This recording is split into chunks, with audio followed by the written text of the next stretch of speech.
हम भारतीय आजकल दिन रात यही सोच रहे हैं, न्यूज खोलकर टीवी पर यही देखते हैं, मोबाइल का यूट्यूब खोलकर यही देखते हैं कि भारत कब हमला करेगा। आखिर पाकिस्तान पर भारत कब हमला करेगा, ये हम लोग अक्सर इसी के लिए टेलीविजन आजकल खोल रहे हैं, न्यूज़पेपर पढ़ रहे हैं, मोबाइल खोलकर देखते हैं। अरे भाई, कितने दिन गुजर गए, 8 दिन हो गया, 10 दिन हो गया, भारत हमला क्यों नहीं किया? ऐसा नहीं है कि मोदी जी उस का बदला नहीं लेना चाहते, बदला लेना चाहते हैं, इसीलिए वो प्रयास कर रहे हैं, इसीलिए वो प्लानिंग कर रहे हैं, इसीलिए भारतीय सेना भी लगी हुई है। आपने एक बात सुनी होगी, मोदी जी ने फौज को खुली छूट दे रखी है। खुली छूट का अर्थ थोड़े है कि जाके पाकिस्तान पर चढ़ जाओ, अंधा थोड़े है भारत, पहले तैयारी करनी पड़ती है। पाकिस्तान भी एक कंट्री है, देश है, हमें उसको 4 हिस्से में बांटना है। घर में किसी चीज की पंचायत होती है तो बहुत सारे लोग इकट्ठे हो जाते हैं, तब जाके निर्णय होता है। भारत वही कर रहा है, विश्व बिरादरी के पंचायत में बता रहा है कि भारत क्यों पाकिस्तान से बदला लेना चाहता है, भारत का क्यों पाकिस्तान को उसका पनिशमेंट देना चाहता है। ये पहले कहानी बतानी पड़ती है। जब लोगों पूरे दुनिया के देश को बता दी जाएगी, तब हमें ये भी मालूम चल जाएगा कि पाकिस्तान को हेल्प करने वाला, सहायता देने वाला देश कौन कौन सा। जब हमें ये मालूम चल जाए कि पाकिस्तान को हेल्प करने वाले देश कौन कौन से हैं, तो उन देशों का उपाय क्या है कि कल वो हेल्प नहीं करे। जैसे अभी तक आ गया है कि पाकिस्तान को तुर्की और चीन साथ दे रहे हैं, तो आखिर तुर्की और चीन किस तरह का साथ देंगे? फौज से देंगे, प्लेन से देंगे, कि हथियार देकर करेंगे, कि रुपया पैसा भेजकर आर्थिक मदद करेंगे? ये सभी पहलुओं पर विचार करनी पड़ती है। हमारी फौज कितनी कैपेबल है? पाकिस्तान पर जब हम हमला करें या बदला लेने के लिए फौज को आदेश दें, तो हमारी फौज कहां टिकती है? क्योंकि उसके पास भी तो कुछ हथियार है। किसी व्यक्ति को कभी कमजोर नहीं समझना चाहिए, ये बात अच्छी तरह जानिए। और एक बात सदा याद रखिए, हमारे बुजुर्गों ने कहा है कि जब किसी से बदला लेना हो तो पहले दिमाग को ठंडा रखना पड़ता है। गरम दिमाग से किसी से बदला नहीं लेना चाहिए। जब दिमाग ठंडा होगा, और दिमाग जितना ही ठंडा होगा, बदला और प्रहार उतना ही भीषण होगा। भीषण प्रहार करने के लिए दिमाग को ठंडा रखना पड़ता है। तो भारत अपने दिमाग को भी ठंडा कर रहा है, और जिस दिन दिमाग ठंडा हो जाएगा, पाकिस्तान के 4 टुकड़े हो जाएंगे, 4।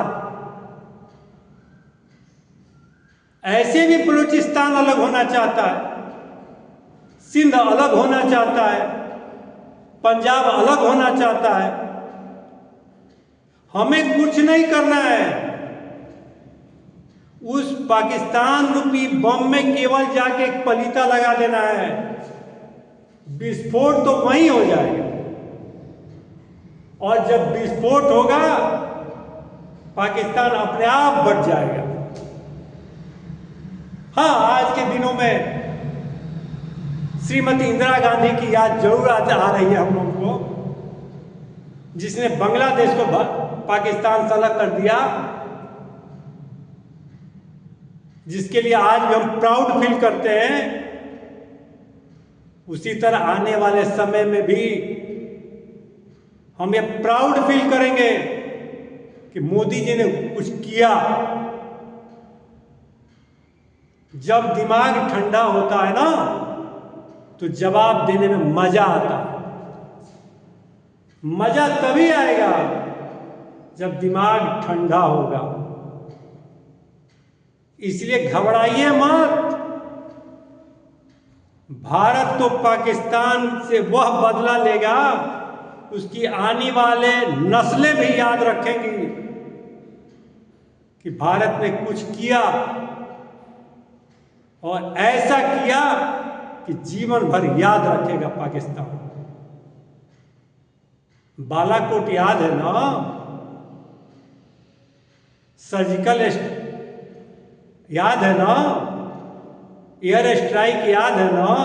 हम हल्ला करके थोड़े गए थे कि तुम्हारे क्या आ रहे हैं बालाकोट पर स्ट्राइक करने। नहीं कह के गए थे ना। मोदी जी ने कहा था। जब मोदी जी का दिमाग ठंडा हो गया, भारत में लगा कि कुछ नहीं होने वाला है, भारत चढ़ बैठा उन पर। इस बार थोड़ा ज्यादा है, इसलिए हमें ज्यादा समय लगाना पड़ रहा है। ज्यादा दिमाग गर्म है, इसलिए दिमाग को ज्यादा ठंडा करना पड़ रहा है। तो थोड़ा दिमाग ठंडा होने दीजिए, थोड़ा उनका खून उबलने दीजिए। जब उनका खून उबल जाएगा तो सूख जाएगा उनका खून, और हम जब ठंडा हो जाएंगे तो तब हम प्रहार भीषण करेंगे, उनका दिमाग ठंडा कर देंगे परमानेंट के लिए। ऐसा नहीं कि भारत नहीं सोच रहा, भारत सब पहलुओं पर विचार कर रहा। भारत भी अपनी फौज को ट्रेंड कर रहा है हर परिस्थिति के लिए। जब वो MiG-29, जगुआर, राफेल की अचार डालने के लिए रखे गए हैं, उनके पास F-16 है, चाइनीज माल है। चाइनीज माल का एक ही कहावत है, चले तो शाम तक नहीं तो चांद तक। ऐसे देखा गया है चाइनीज माल शाम तक ज्यादा चलता है, चांद तक बहुत कम जाता है। चांद पर हम गए हैं, हम मंगल पर गए हैं। चाइना वाला हम चाऊ माऊ बोलते रह जाएंगे, हम चाउमीन बना के उनको खा जाएंगे। हम रोज चाऊ माऊ को बना के खाते हैं चाउमीन में। लेकिन क्या है, भारत में एक ही है, भारत अखंड है। हमें अपने हौसले को नीचे नहीं गिरने देना है। हम तो जीतेंगे ही, पाकिस्तान को टुकड़े करेंगे ही, पीओके लेंगे, हर हाल में लेंगे। समय का इंतजार कीजिए, घबराइए नहीं, हौसले को पस्त नहीं कीजिए। नमस्कार, धन्यवाद।